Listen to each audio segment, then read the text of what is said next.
The Battle of Grunwald, also known as the Battle of Tannenberg or the First Battle of Tannenberg, took place on July 15, 1410. It was one of the largest and most significant battles of medieval Europe, marking a decisive victory for the allied forces of the Kingdom of Poland and the Grand Duchy of Lithuania against the Teutonic Order. Historical context. In the early 15th century, the Teutonic Knights were a powerful military order that had expanded its influence and territory across the Baltic region. They had long been a formidable force, particularly in the lands of Prussia and Livonia, where they had established their own state after subjugating local pagan tribes in the name of Christianity. However, their aggressive policies and expansionist ambitions led to conflicts with neighboring states, especially Poland and Lithuania. Poland, under the rule of King Władysław II Jagiełło, had formed a strong alliance with Lithuania, led by Grand Duke Vytautas the Great.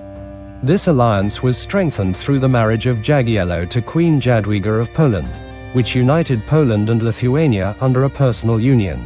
The two nations shared a common interest in resisting the Teutonic Knights' domination, as the order frequently raided their lands. Tensions had been building for years, culminating in a confrontation that would shape the balance of power in Eastern Europe. Prelude to the battle. In the summer of 1410, both sides began gathering their forces.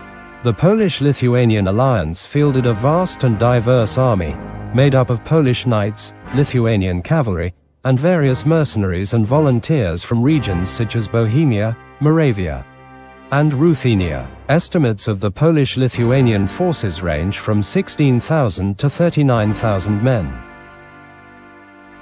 The Teutonic Order, under the leadership of Grand Master Ulrich von Jungingen, had a highly disciplined and well-equipped army, numbering around 11,000 to 27,000 men.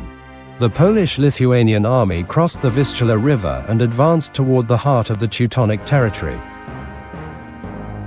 The two armies met near the villages of Grunwald and Tannenberg, setting the stage for a massive confrontation.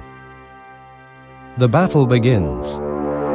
On the morning of July 15, 1410, both armies lined up for battle.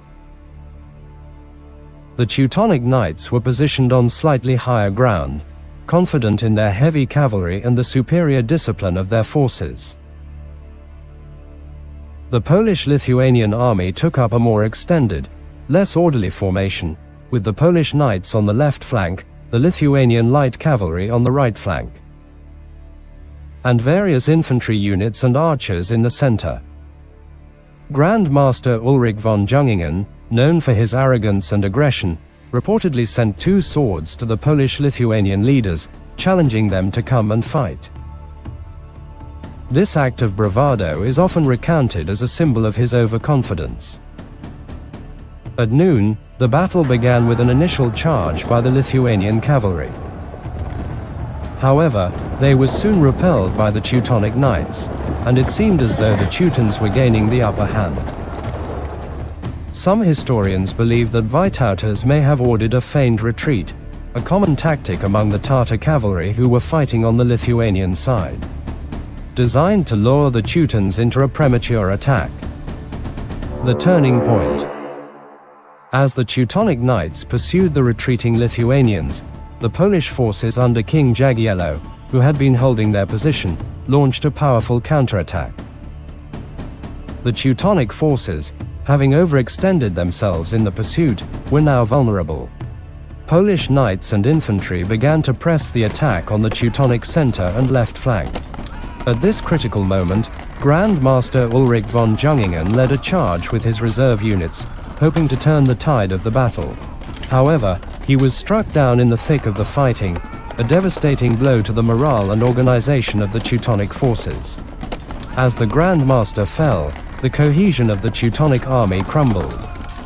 The knights, surrounded and overwhelmed, began to retreat, but there was little chance for an organized withdrawal. The aftermath. The battle ended in a crushing defeat for the Teutonic Order. Most of their high command was either killed or captured. The Polish-Lithuanian forces captured the Teutonic camp and its treasures, including the Grand Master's banner and other symbols of the Order's power.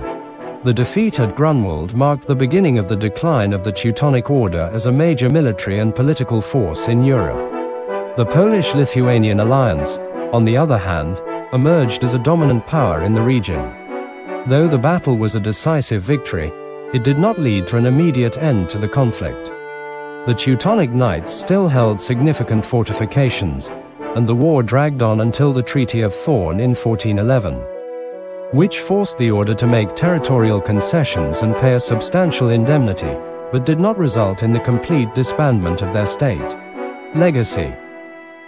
The Battle of Grunwald is remembered as one of the greatest military triumphs in Polish and Lithuanian history. It has become a symbol of resistance against foreign domination, and its memory was revived in the 19th and 20th centuries, particularly during Poland's struggles for independence. For Lithuanians, the battle also solidified their place as a major power in Eastern Europe, in partnership with Poland. In the cultural memory of Poland and Lithuania, Grunwald became a defining moment of national pride, inspiring countless works of art, literature, and historical writing. The battle also remains a key subject in Polish and Lithuanian patriotism and identity, celebrated annually with reenactments and ceremonies. For the Teutonic Order, Grunwald marked the beginning of the end.